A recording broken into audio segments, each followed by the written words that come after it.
So identity has been critical infrastructure for a long time. It's just that we've thought about it in the context of government as in person, because everything really up until the pandemic has been done through brick and mortar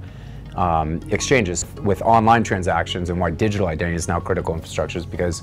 online requires that identity trust, where it's harder to know if the person on the other end of a transaction, whether they're on a mobile device or on their laptop,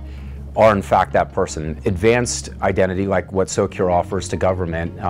allows for a more consistent experience across all populations that are accessing benefit, more inclusive access, I would say, in that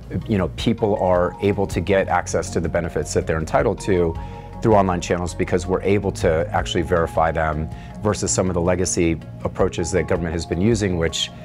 disproportionately impacts people that are new to country, that are younger demographics. The challenge is when government makes the identity verification too hard for people, like we saw during the pandemic. You have lots and lots of people that can't get access to these critical benefits and services, lose their home, aren't able to pay for food. And so the longer that process takes for someone to just prove their eligibility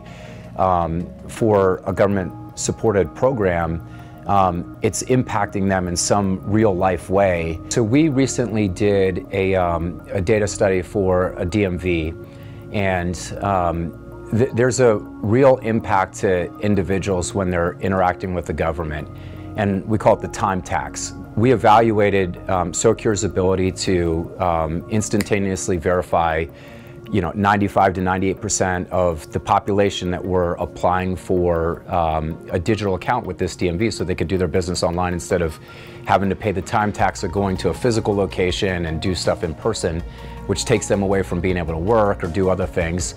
And the time savings of our solution relative to what they were doing just for their online channel saved cumulatively this state's constituents hundreds of thousands of hours, just by making a real-time identity verification check with Socure. We're proud of the ability to deliver that savings in the way of people hours of having to go through legacy processes relative to the instant verification that we're able to provide.